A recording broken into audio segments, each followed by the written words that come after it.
Assalamualaikum warahmatullahi wabarakatuh. Halo semua, kali ini aku akan membahas tentang konsep dasar dari pengantar akuntansi 1 dengan dosen pengampuku Ibu Sri Purwati. Sebelum memasuki materinya, pertama-tama aku akan memperkenalkan diri terlebih dahulu. Nama aku Sabrinol Pasiregar. Aku berasal dari program studi akuntansi di Politeknik LPP Yogyakarta dengan angkatan 2020. Apa itu konsep dasar akuntansi? Konsep dasar akuntansi merupakan rumusan konsep yang berlaku secara umum agar bisa diperoleh menjadi kesatuan analisis, pandangan, dan pendapat, baik oleh penyaji informasi keuangan maupun pihak-pihak yang memerlukannya. Tujuannya adalah untuk memberikan informasi keuangan dari suatu unit ekonomi.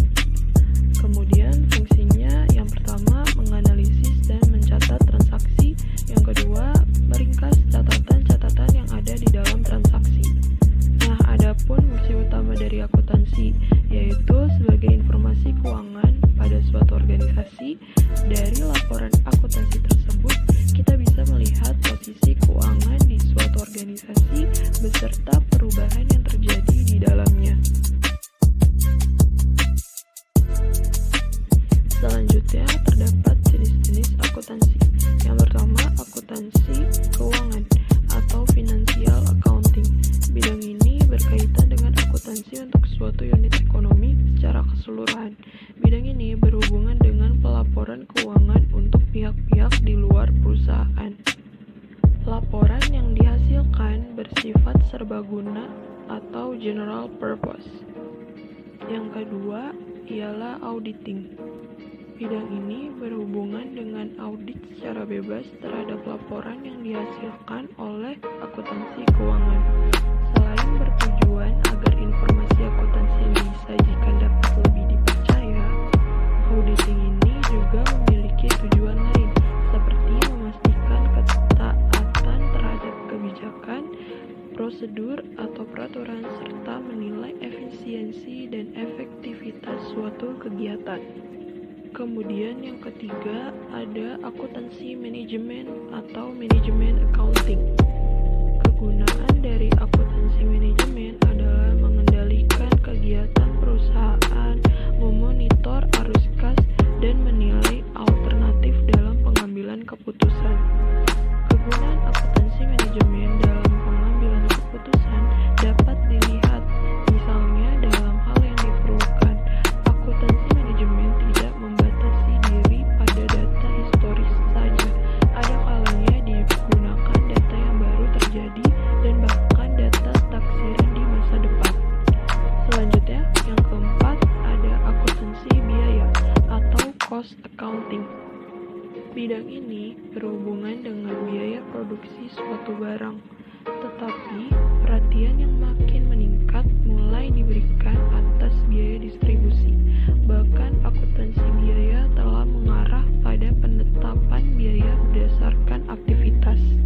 Fungsi utamanya adalah mengumpulkan dan menganalisis data mengenai biaya, baik biaya yang telah maupun yang akan terjadi. Selanjutnya ada akuntansi perpajakan atau tax accounting. Setiap perusahaan akan selalu berurusan dengan masalah perpajakan, maka seorang akuntan perlu mengetahui konsep, metode, dan cara pelaporan untuk perpajakan tersebut. Yang keenam ada sistem informasi atau information system. Bidang ini menyediakan informasi keuangan maupun non-keuangan yang diperlukan untuk pelaksanaan kegiatan organisasi secara efektif. Jika sistem ini dirancang dengan baik, maka memungkinkan pimpinan perusahaan mengidentifikasikan masalah dan menelaahnya sehingga masalah tersebut dapat ditangani. Perlu diterapkan pengendalian dalam sistem sehingga dapat menghasilkan informasi yang dapat dipercaya pada tingkat biaya yang layak. Kemudian yang ketujuh ada penganggaran atau budgeting. Bidang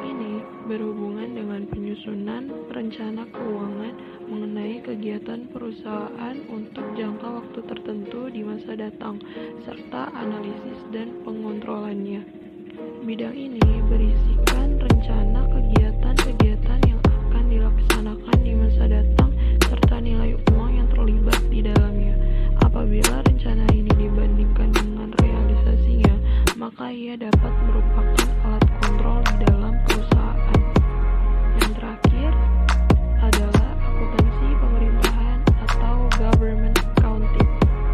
Bidang ini mengkhususkan dalam pencatatan dan pelaporan transaksi-transaksi yang terjadi di badan pemerintah. Ia menyediakan laporan akuntansi dengan aspek kepengurusan dari admin keuangan negara. Kemudian, yaitu terdapat penggunaan informasi akuntansi. Siapa aja sih yang menggunakan informasi akuntansi ini? Yaitu dibagi menjadi dua, ada pengguna internal, ada juga pengguna eksternal. Untuk pengguna internal, yaitu ada manajemen dan pemilik atau owner. Untuk yang eksternal, ada investor, kreditor, pemerintah, dan juga karyawan dan buruh. Selanjutnya yaitu terdapat prinsip-prinsip akuntansi.